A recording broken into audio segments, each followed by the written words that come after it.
Started, we have so much to cover in this meeting, and I know I have been incredibly optimistic in how much I've crammed into our packet. I'd like to start by doing quick introductions. We'll look at updates together once I've been able to have Tedra sort of give us an overview of the community conversations and allowed folks to have a chance to ask questions of her, and then we'll go into the regularly scheduled programming. So I'm going to start with Juliet. Let's start with you.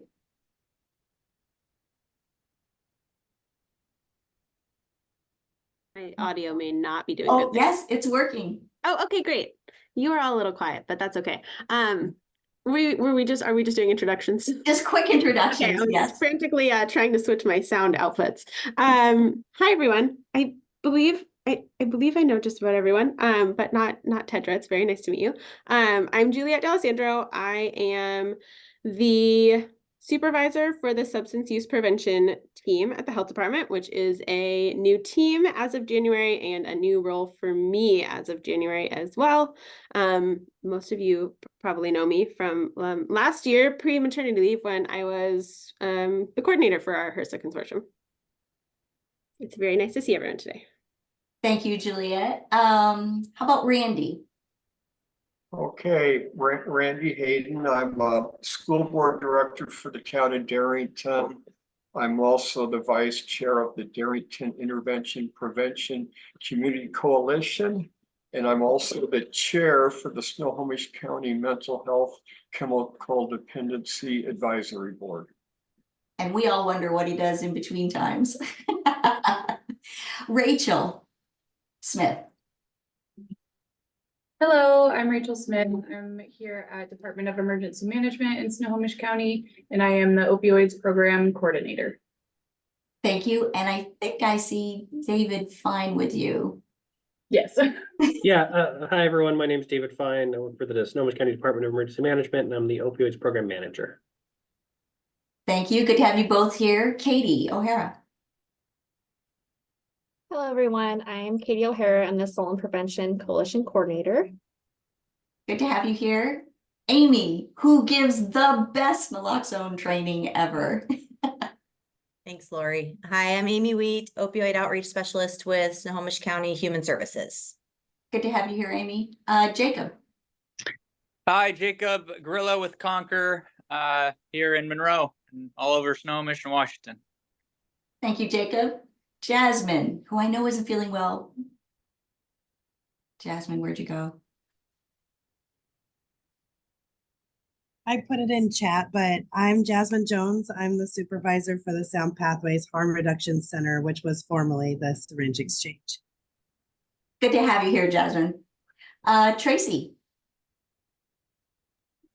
Hi, I'm Tracy Frank, superintendent for Darrington School District. Good to have you here, Abby. And I'm, go ahead. Oh, yes, which Abby, go ahead. Okay, I can go. Abby Jernberg. I am on the substance use team as a healthy community specialist and here to support. Thank you, Abby. And how about the other Abby? Hi, I'm the other Abby on the Snohomish County Health Department team. I work with Juliet and Abby and Brenna and Paris too on substance use prevention, specifically like opioid use in the community setting.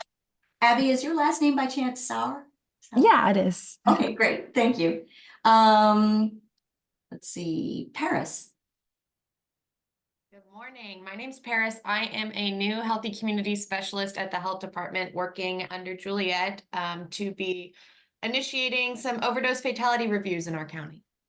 Oh, thank you, Paris. I'm glad that you're here and on the team. Brenna. Hello, everyone. Round out our health department team. I'm Brenna Smith. I'm also a healthy community specialist at the health department, working with both of the Abbies and Paris and Juliet. Happy to be here. Good to have you here, Brenna. April. Hi, April Provost. I'm the Community Outreach Manager for Western Washington with Ideal Option, and great to have you back, Lori. It's good to be back. Thank you, April. Can hardly wait to connect with you. And Erin.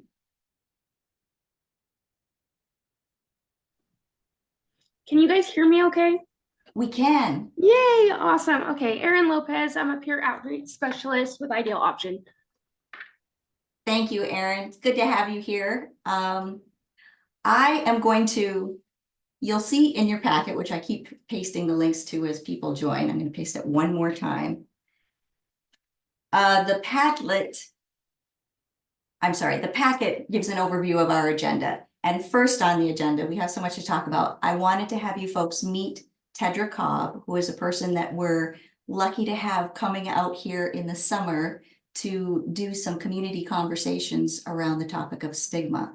And before we even get into all of the how and the where, I thought it would be great for you guys to hear from her how those conversations go, what sorts of things she's doing in the course of that conversation, and to also ask her any questions you have. And when I say any, I mean the inquisitive ones, the cranky ones, all of the questions that might come up as you think about talking about this topic in our various communities.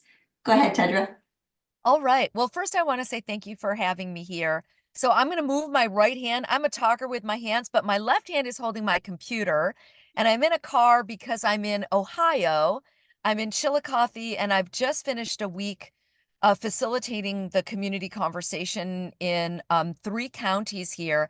And now I'm driving to Columbus because in rural America, there's no direct flight. So you got to go to a city and then you got to drive. So I'm on my way to Columbus, and then tomorrow I will head home. And home for me is northern New York. So I like to say I travel from rural America to rural America.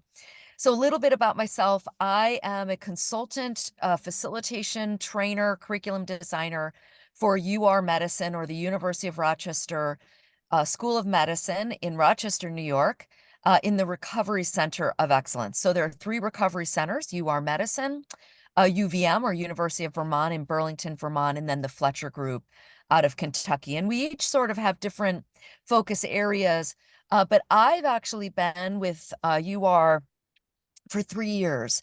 And I was asked 3 years ago to create a workshop on stigma. And so I know there are a lot of workshops where we put papers on the walls and then we say, these are bad words, these are good words. That kind of workshop really doesn't get to helping all of us understand our life experiences and understand that there are different paths in addiction and different paths in recovery. So when I was charged with putting something together, I thought, okay, I think what we need to do is start talking to each other and do less talking at one another. So that's the premise, and that's why it's called a community conversation. But the other thing that's really important about this particular workshop is we use video and interviews with people in recovery and community members as jumping off points. So hearing about people's experiences and then talking to each other and processing those experiences. No role playing. It's not high stakes conversation, but rather low stakes conversation. So again, when I was first asked to put this together, the idea that UR had was that I would go to communities, do the workshops, and then come back. And what I said is, I'm a guest. I'm not part of these communities. And I know in my rural community, there's nothing we sort of really don't appreciate as an outsider coming in and saying, you should be doing this. Really, what we want is to be able to drive our own goals and to think about what works in our community. So when I come, you all hopefully will be hosting a community conversation. You'll be reaching far and wide to get participants from all walks of life, all parts of your community. But that's really step 1. Step 2 is that in every community, or in every region, I should say, we do a train the trainer, so that you, after I'm there, will continue to do the work of facilitating a community conversation. So here we had 4 workshops over the course of the last couple of days. And then this morning we did the train the trainer, and we had 9 people attend, 9 or 10 attend the train the trainer. And what I do, we have now 410, including the folks this morning. We have 410 trained facilitation leaders.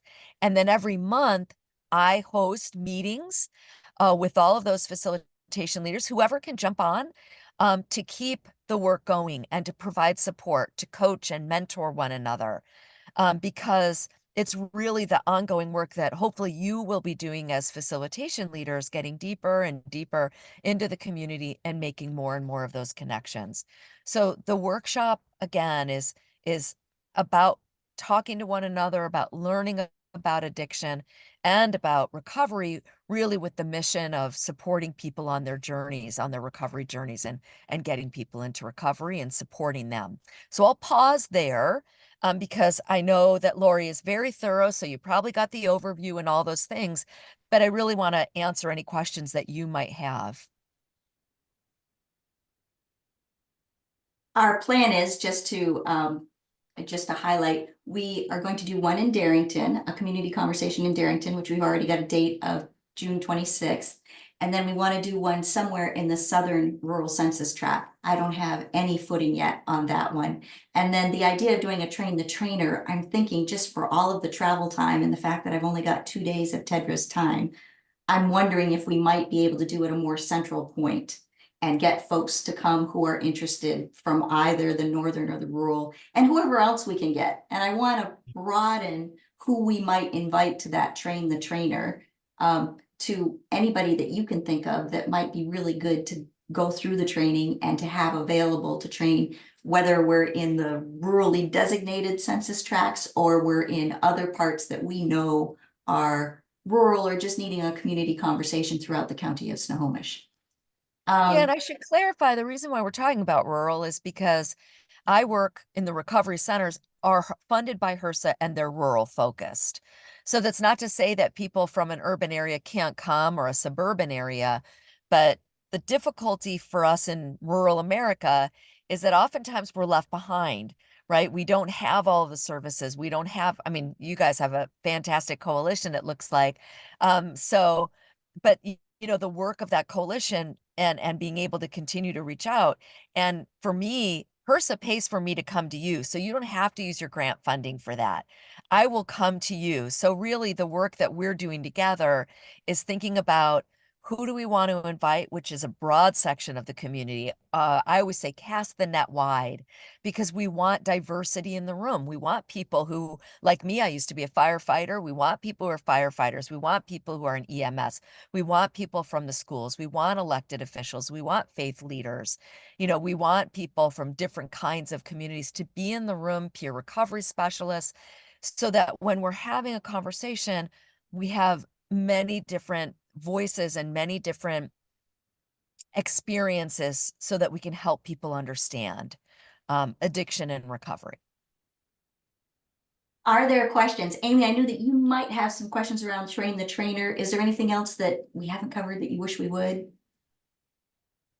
No, I think it was answered pretty well. Thank you. Okay, good. If there are no further questions, I'm going to go ahead and let Tedra go. Yeah. Go I ahead. want to close up real quick about the train the trainer, and it's not like a certification. So the workshop is very simple. It's a 2.5, it'll probably be 3 hours, and we'll talk about some of the changes that I'm making to the workshop. But I don't want to, you know, people have to drive, people have busy lives. So the workshop is, you know, thinking about it as a half day, right? 2.5 to 3 hours. The train the trainer is only a half day. And at the end of the day, everything that I have, all of the facilitation leaders have. So we're really just continuing to facilitate the conversation. So it's really important not to think about, oh, it's a, you know, I have to be certified. It's not that complicated. I want to make this as easy as possible for people because at the end of the day, what we want is we want to keep that communication going and the conversations going. So I think that you kind of can see my style and the style of the workshop. And I'm so happy to see so many people, and I'm really grateful that I know you have a lot on your agenda. So I want to say thank you for taking time to let me be here. And I'm always happy to answer questions that you might have through Lori or again, on a Zoom if you need me to pop on. Right. I do have a quick question if I can. Is it going to be inclusive in the workshop, like how to engage those rural populations? Because, you know, I can host a public meeting, but getting the people that really need to be there is the more difficult feat normally. Is that addressed in the training? Yeah, here's my experience, and that is when I come to a community, I think of it as the toe and maybe the foot in the door. In other words, oftentimes when I'm in communities, the people who most often come are people who are somewhat engaged, right? We might have frontline folks, we have folks who are in coalitions or in the school board or somewhat engaged.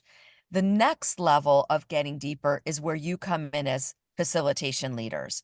And that's where our meetings, when I said we meet every month, people are sharing strategies. What did we do in our community? What worked? What didn't work? You know, for me, I'll tell you, evenings, people don't come out for me. They don't know who I am. They're busy in life. But what I've found, or other people have found, is if they do something in an evening and they offer childcare or they offer dinner or those kinds of things, it's a potluck, that's when they start to see people come to those events. So that's really where the team of facilitation leaders around the country coach and mentor and are able to really help continue these conversations and get them deeper and deeper into the community. So it's a layering. We're going to do a Yeah, first I layer. hope that helps. Going Yeah. to be another layer, which is why we need to train the trainers so that they can help us move the work forward. Yeah. And, Other you know, questions? yeah. Tedra, were you going to say one more thing?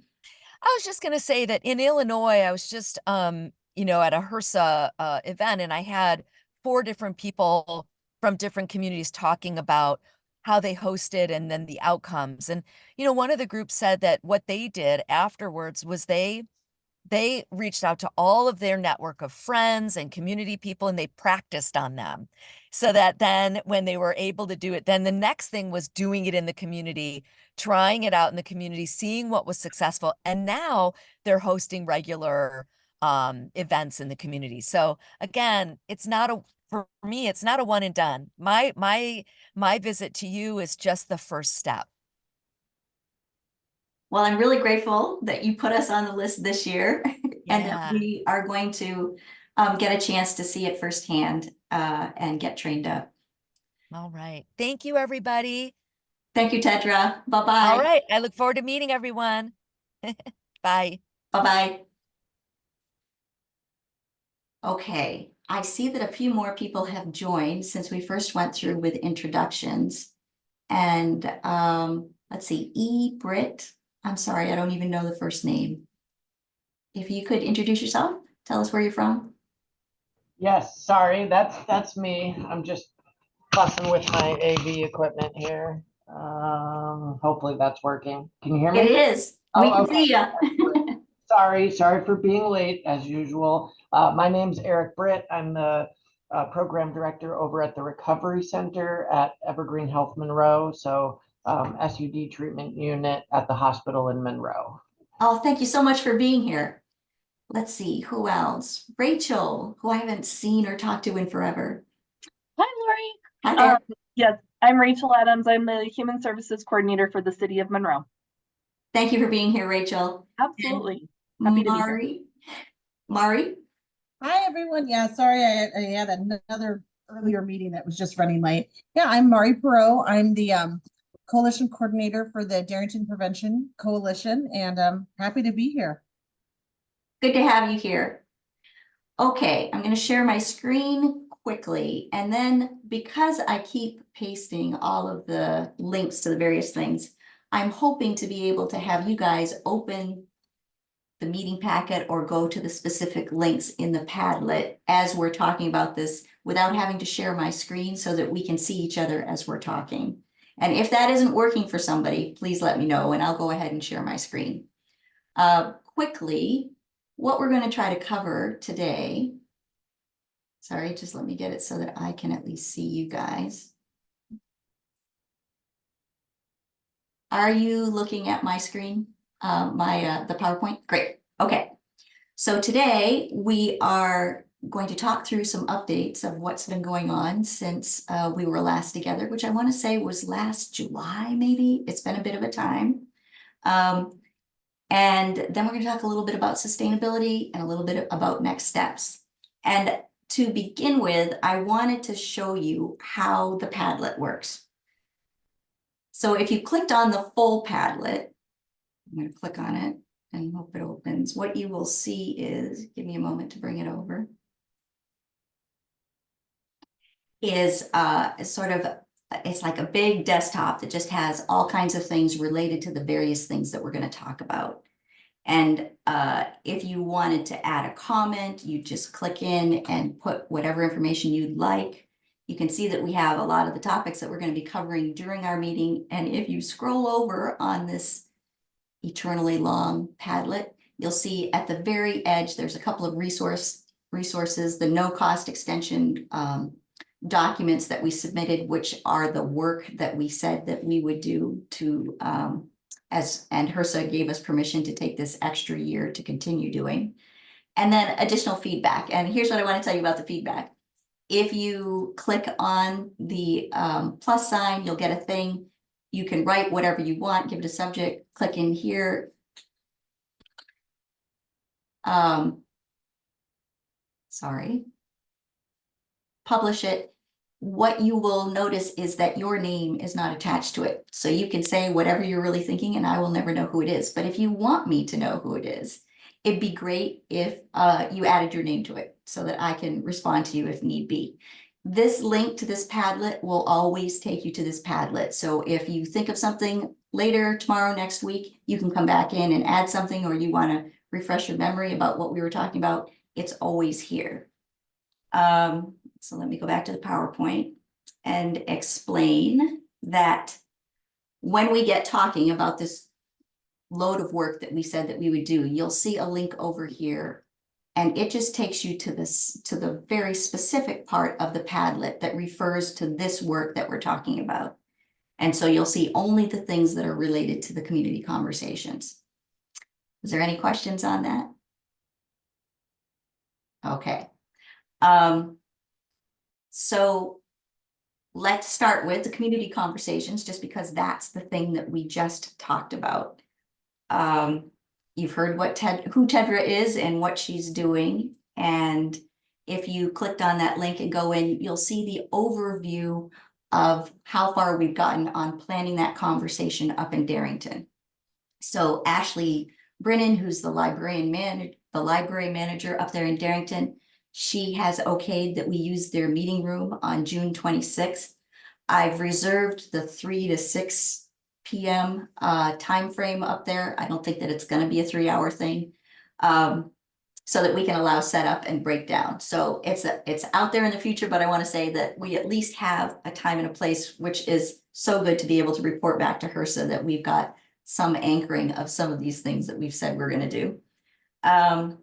One of the things that I'm going to be working with the folks in Darrington around, anybody on this call actually, is how best to recruit and get folks committed to coming to that event on the 26th.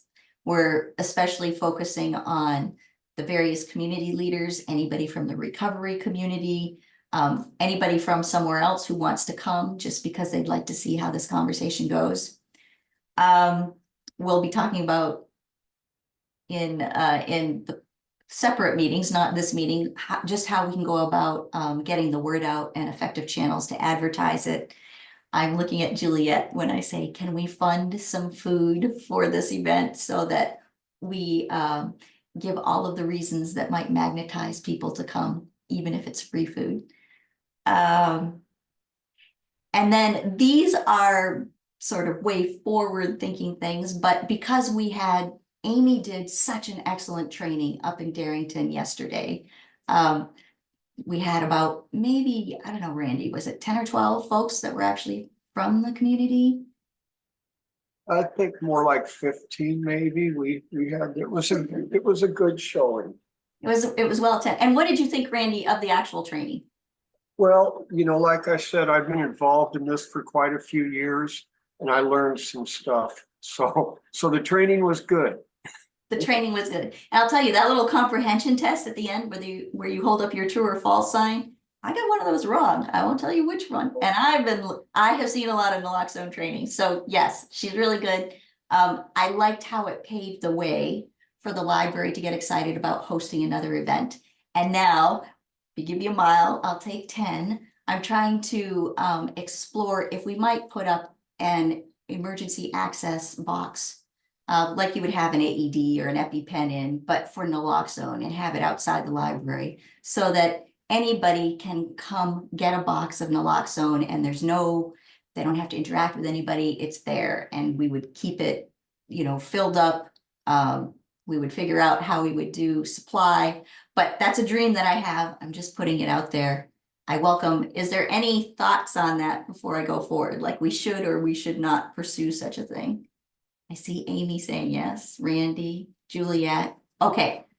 And Tracy, thank you so much, you guys. I think the next step that I was exploring or wanted to explore, haven't actually, is there a way we can tie this event and just the general efforts that we're doing around naloxone training and distribution in some prevention campaign that maybe we're going to do either overall as a whole county or specifically in the rural areas?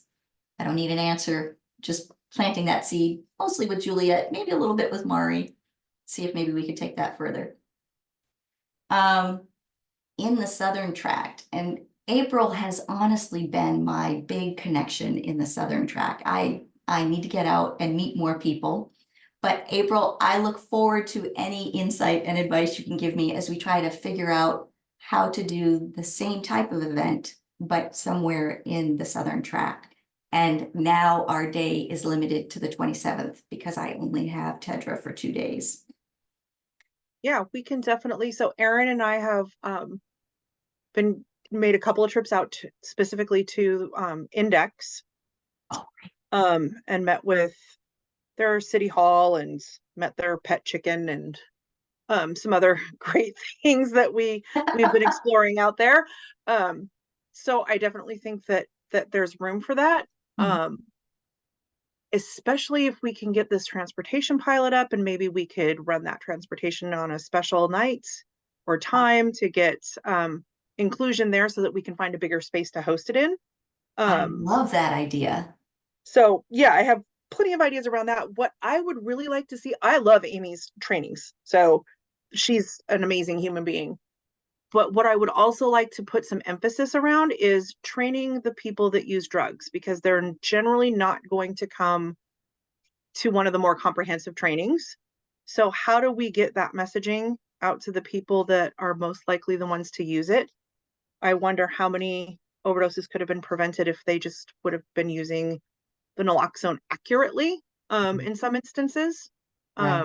We don't really have data around that. So just something to think about, because when I see the ME reports on fatal overdoses and how many people actually, there was Narcan used and they still had a fatal overdose. So how do we make sure that we're getting at least like the top 5 bullet points out to the people that are using drugs? So that would be an area of interest for me. You bring up a really good point, and let's anchor that down and start seeing between us all how we can make that happen. And I'm sure it's not just in the Southern Tract. There might be opportunities as well to do it up in the northern area as well. I think it's for every area. Area. Yeah. So then we come to the Train the Trainer. So the Train the Trainer event either happens the 26th in the morning, because that's when Tedra might be available, or it comes whatever end of the day Tedra is not going to be training somewhere in the southern part of the county. And we need to figure in travel time. And ideally, maybe it's in the middle, but I don't know if I don't have it in Darrington or down in, Index or Sultan or somewhere out there toward that end. Am I going to have a hard time getting rural folks to show up at some place that we figure it in Everett? And I'm opening up the conversation to input to that.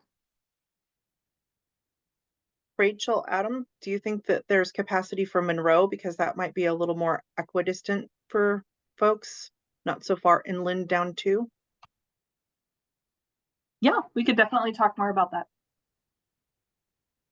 Oh, great. Okay, so we've got a bit of a toehold. And we know that we've got 3 events that we're trying to pull off.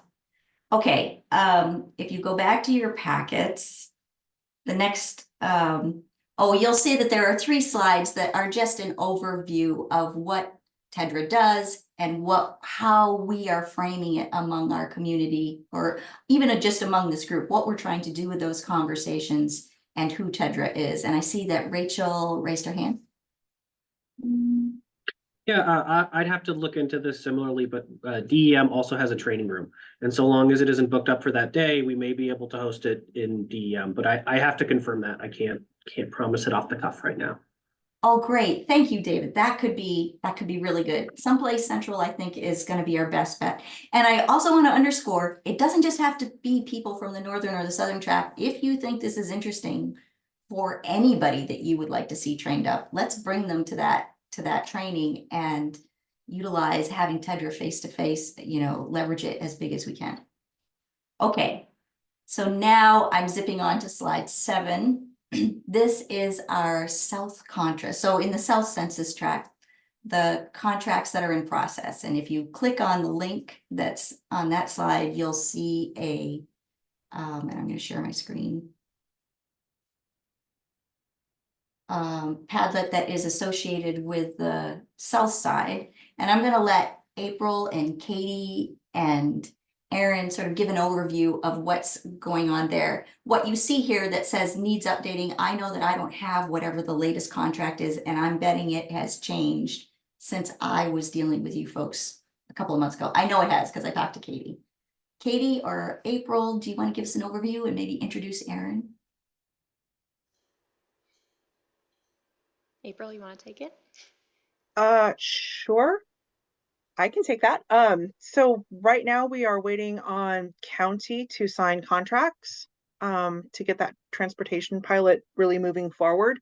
The last I heard that that was all that we are waiting on. So we have everything in place to start doing that.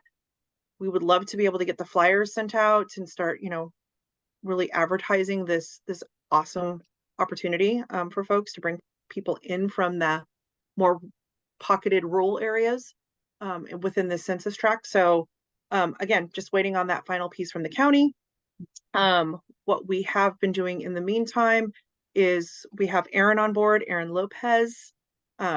She is our peer outreach specialist that is primarily focused on Monroe, but is helping out in other parts of the county, which kind of helps with this initiative as well, because as we know, this population can at times be rather transient and are not necessarily pigeonholed into just staying in one area. So her ability to kind of go throughout the county wherever that need is has been wonderful. We've done some outreach out in Index and down that HRSA mapping line. So I think we're starting to make some headway. Index, as you know, is a little different. Even a little more rural than I think Darrington is, honestly, in some ways. So it's the census, the community census out there has really shifted. So most of the targeted demographic that we're looking at is going to be outside of those city limits and in those more pocketed communities that kind of fall outside of the city lines, and those can be more difficult to reach. So really just trying to foster relationships with the food banks and the things that bring people into town so that we can capture as many folks as possible has kind of been our emphasis. So Erin, did you want to maybe pop on camera and do a quick introduction and a little bit about yourself?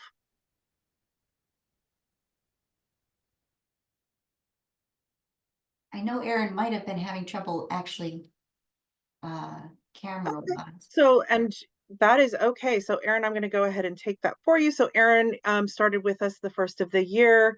She's been such an incredible asset. She has been really emphasizing that true spirited of outreach, where it's going and meeting people out where they're at in tents and encampments and at other service providers, really partnering with them to do that continuum of care and wraparound care. She comes to us from the diversion center, so she has that ability to having already worked with kind of the demographic of patients and clients and people that we are putting that emphasis on, as well as just having those great conversations with other community leaders. We've worked well with, Miss Miss Adams and Jacob and a few of the others that are Eric, just really trying to foster that community, that collaborative effort. So I think that, you know, we've done a really good job. The Monroe Clinic launch has been really successful. I know that we've had, Jacob and I have been cross-referring. So I think that that's really that community, sense of community is really important out in this area. So our ability to kind of forward face as a united front has really served us well. Thank you, April, and welcome, Erin. And Katie, I see you have your hand up. Yeah, thanks, April. You do a great job explaining all of that. So the only thing I'll add is that the contract's signed on our end, but Juliet is waiting on one more form from me that I'm hoping, now that I have clarification, we'll get the right one to her. But we're both working back and forth to get it moving. And I wondered, Katie, could you tell us a little bit? I know that it's evolved since the last time we all met. You guys are going to have a van and you are going to be running on that corridor pathway. And I think that we've got another player involved now. Yeah, so we're actually partnering with Courage to Change, who is a recovery group that already does patient transportation. They don't currently do it in that HRSA boundary. And so what we'll be doing is working with them to expand their capacity to go down into that corridor past Monroe and provide dedicated transportation from those areas into Monroe. Right, Juliet? I just have a small timeline update that I just got an email about yesterday with an explanation on the last insurance document we need, but it sounds like it should be 2 to 3 weeks once it gets getting it routed to council. So I think we're really the closest we've ever been to this being implemented. Thank you. I know it's been a journey, and the journey that it's been is not Juliet's fault. I want you guys to know that. Yeah, Katie, Juliet, I've just already sent that information to our insurance company, so I just forwarded your email and was like, help me. So we'll get it going. all right. Contracts, that's the fun part of this whole process. Moving on then, well, I should stop for a minute. Were there any questions for April or Katie or Erin? I think you noted on the Padlet, one of the things that I just threw the question out is, are there any ways we can be supportive in integrating Erin into the system that's already working? And I'm sure that April and others are doing a lot to make sure that she's as integrated as she can be, but just something to keep in mind as we bring new players onto the team. Absolutely. And I just wanted to make sure, just in case anybody was unaware, this transportation pilot is not limited to Ideal Option. It is to any needed service for those individuals. So any kind of doctor's appointments, pharmacies, food banks, detox, inpatients, mental health, anything that falls within that essential need criterion. So this is not specific to just SUD treatment or just Ideal Option. So making sure that that's clarified. I'm really excited that this van might be going as we get a chance to do this community conversation, because we might bring just such a great realm of folks to the table. Absolutely. And as we get close to that launch date, once we have that specific launch date, we'll be preparing the flyers that'll have that contact information on how to schedule those rides and how to schedule those appointments so that you can distribute to your client or patient bases as well. Oh, that's awesome. Thank you, April. Rachel. Hey, April, with that, I know that the Scala Northwest, the buprenorphine bridge, call-in bridge program is slowly but surely getting underway. It's initially intended for doctors to be able to do call-ins to see about recommendations for dosing in the ER. But I know that one of the big things that they're looking to bridge with that overall is how getting, not only being able to do it in the ER, but how do we get people to the appointments long term?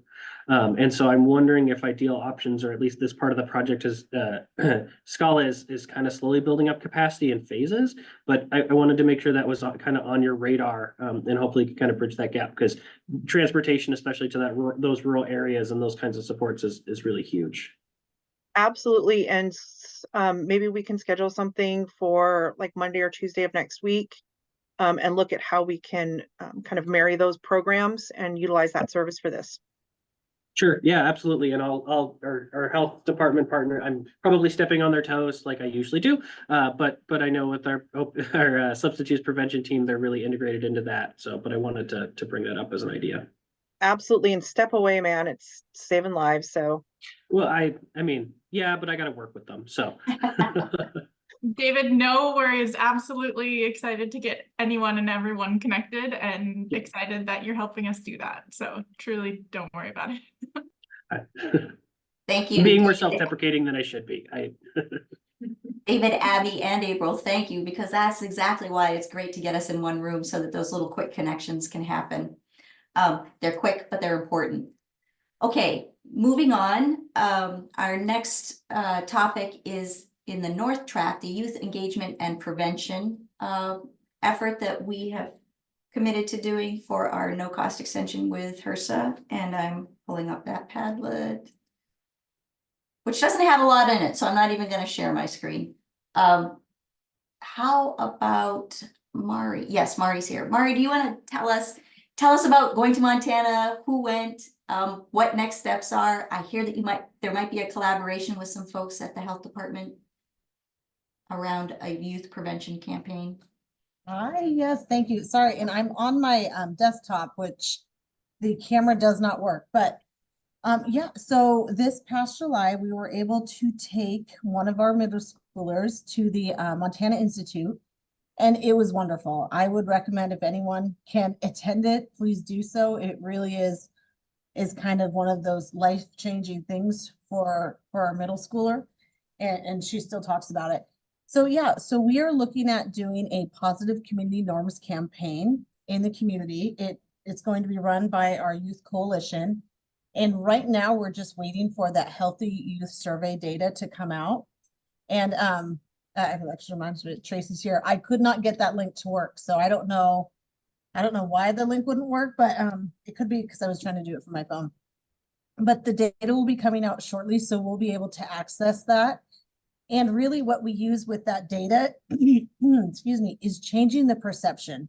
Because if you ask a lot of kids and a lot of adults, oh my gosh, yeah, every kid is doing drugs, every kid's, practicing really unsafe things. But as we all know, and what the data shows is that's not true. Most kids actually are, making safe decisions. So really pulling that specific local data out, and then we kind of run our campaign around that. So that is going to be with the help from Montana Institute, because it really is all about perception and making perception reality, or vice versa. And then the other part, yes, we are working with Brittany. Is she? I don't think she's on. Is Brittany on here? Not today, it looks like. So yeah, so we're working with Brittany in doing some of those. It's not the community conversation, but working with Brittany and getting those talks going with the kids. And I know that one's specifically going to be around vaping, but it really does kind of open up that whole idea of just interacting, engaging, and talking with the youth so they can tell you what their thoughts are about it.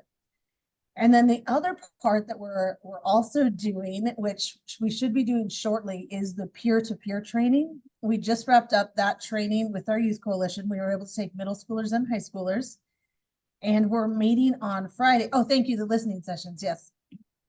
We're meeting on Friday with our SAP to kind of go over that game plan, look at that curriculum, and see how it can build in with what we're already doing in our prevention projects. Sorry, my voice is going. I don't know what's going on. So, but if anyone has any questions, please feel free to ask me. We've got a busy couple of months ahead of us because they're also gearing up for the Spring Youth Forum, which they will be presenting at. So they're going to be presenting all the work that they are doing and what they plan to do. So yeah, we're really excited.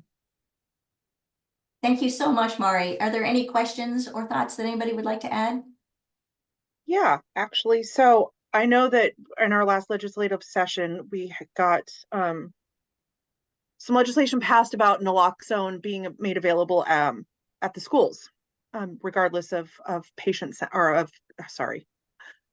census. So I'm just wondering if there's any room within what's left of HRSA to make sure that our rural schools are supplied with naloxone kits on sites, and that we provide some training for them.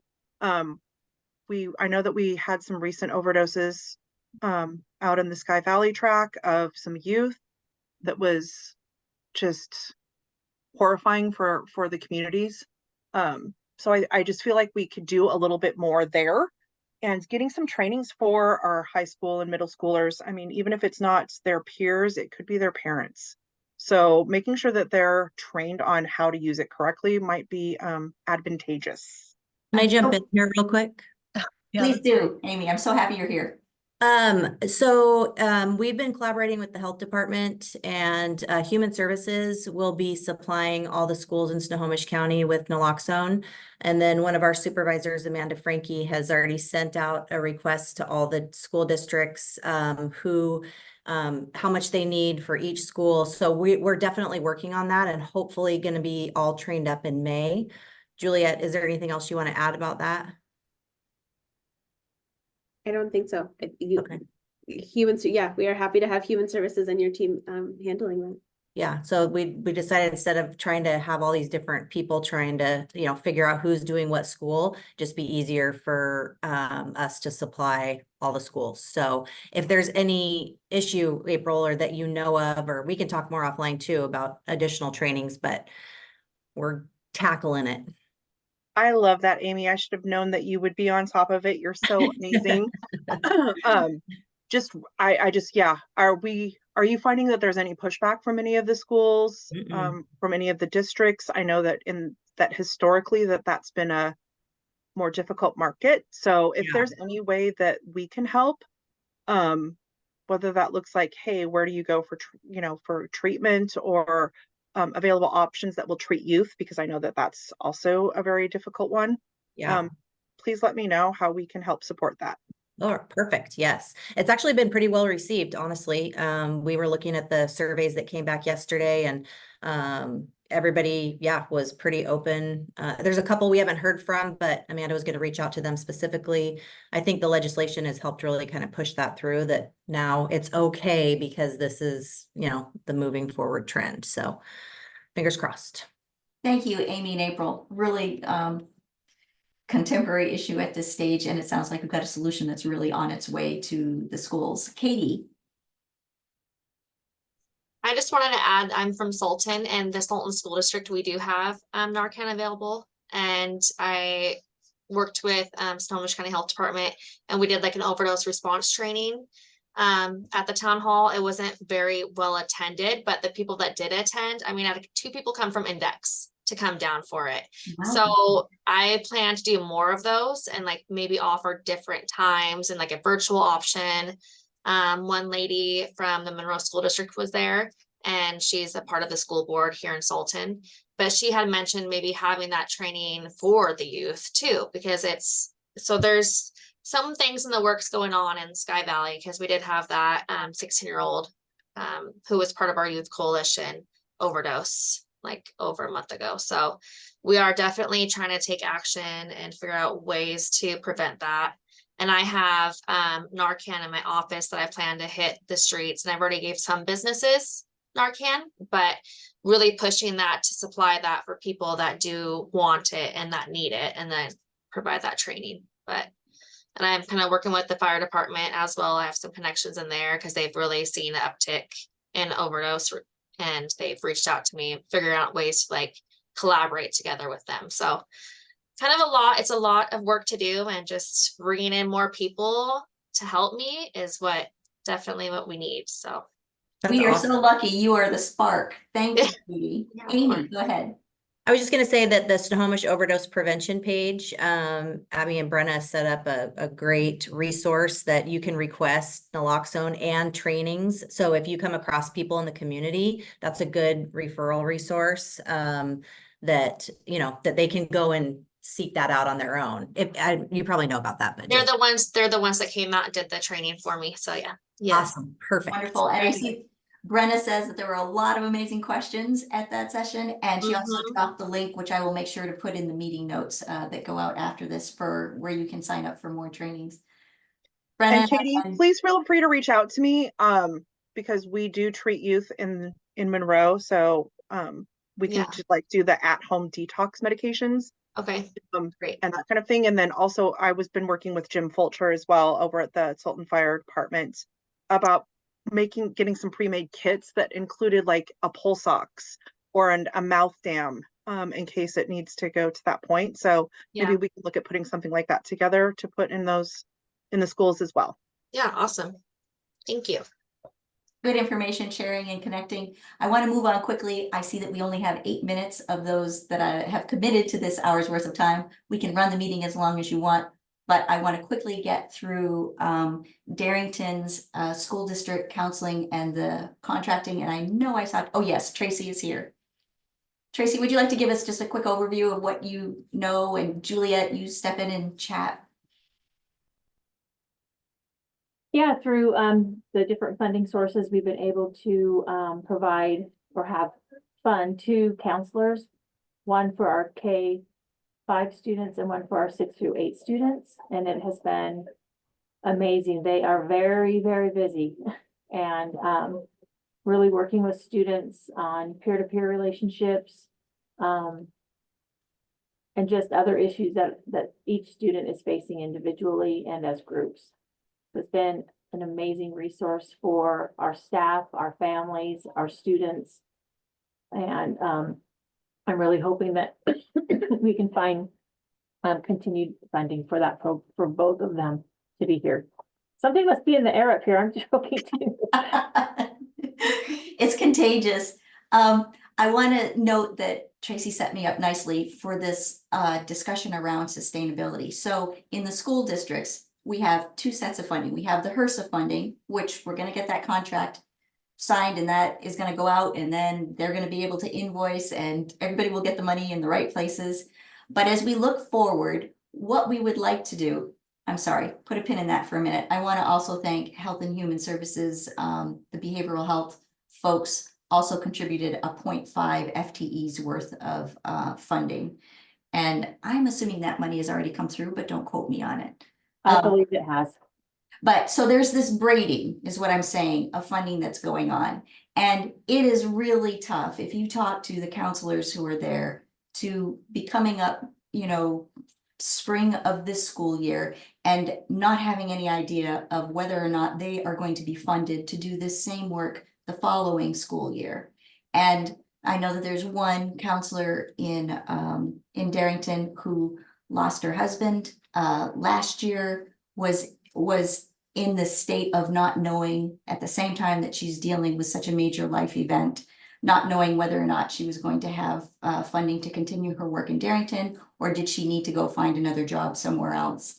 So with that plug, I really want to work with the powers that be to make sure that we have funding identified to keep these positions going, because they are so critical in the school districts. And if the idea of getting the funding from, you know, a HRSA contract or from the health department or from behavioral health, if any of those aren't consistent sources of funding, then let's figure out other funding streams that we can get and start brainstorming how to do it a year in advance so that we can give these people some peace of mind as they're doing the hard work that they do with our kids. And Juliet, I'm not putting you on the spot. I'm asking, I don't know how the budgeting process goes. Is there someplace that we should be talking to health department wise or HHS wise at this stage of the game as we're thinking about 24-25 school year? You might be on mute. And I know I put you on the spot, so if you don't know, tell me. That's okay. I don't have like an easy, we definitely have another pot of money just waiting to come into our funds to definitely fund this again, but I know it's been a priority. I'm not quite sure what the availability of the CDMH funds that were braided into our HRSA funds look like for the future. But I think we can definitely have some conversations with Human Services and then just also see if there are other funding sources out there that maybe aren't even on our radar yet that we could try to secure to keep those two positions funded, because we'd really like to do that. And Tracy, I'm just emailing you. We do finally have a signed contract for Yay, all this one right. as well. So Okay, we have 4 minutes. I am going to blast through the last part of this, and we can reach out and talk individually or in smaller groups. There is one other item on our no cost extension work plan, which is around developing a phase 2 media campaign. I'm hoping we can find something else that's maybe canned or already in that we can tag on to so that we can make sure to check that box for this HRSA grant. When we talk about naloxone distribution, I think that we've had a lot of conversations about how we might continue that. I'll summarize that in the notes. When we come to the next meeting, we'll see if there are more connections or plans that we need to be making to continue that more strategically or better use our resources, etc. I'm quickly taking you through the rest of the slides. One is just so that you see we had great attendance at Amy's training yesterday up in Darrington. I was excited to see that we had law enforcement there. I think that sends a wonderful message. And Lieutenant Challen was a really great personality, informed, very good with the crowd. I hope when we do, for instance, the school district training up there, maybe he's able to come to that as well. Moving on quickly, this activation of two-way insight, you will see that I went through and got from some folks, not everybody yet, but some feedback on what was working and what maybe could work better with this consortium going forward. So I'm not going to go through it because we've got 2 more minutes. Then I asked folks, how do they feel about going forward, even beyond the no-cost extension? So having a rural stakeholder consortium that came together regularly, as we've done today, hold on, I've got a slide that says what the purpose would be. To, amongst us, develop and integrate the frontier and rural insights, because we know that the areas that you are in have much different circumstances that they're dealing with than the more urban areas, but we're not always at the table advocating for what we need in the rural areas. And then that leads us into the idea that we would like to, if we continued this consortium table, consider that it would help ensure rural representation at the decision-making and strategy-making tables like the opioid settlement funding and other Snohomish County funding and strategy developing tables. You'll see I've got a list of maybe ones below that we might consider. And that the idea is in a county where we hear a lot about championing diversity, equity, inclusion, I would submit that a rural area is a place that qualifies as a place that needs to be deliberately included at the tables where we've got big decisions made about money that impact the behavioral health system and how it works between urban and rural and frontier areas. So when we have us look at this realm of folks that are agencies that have funding or that are making strategies that affect the behavioral health system, my thought is we need to get these folks to come to this table, to this meeting, to tell us what they do, how their money works or doesn't work. Are we eligible? Where are their strategies being made so that we can figure out how to tap some of that funding to maybe support funding counseling in schools in Darrington or whatever else we know that we need funding for, but educating ourselves to be aware of the funding that is out there and start to make friends with the people who are in charge of those tables so that we can make sure we are applying for funds, we are thinking strategically amongst ourselves about what makes sense for who to apply for, etc. All right, 1201, bear with me. The next phase, went through that.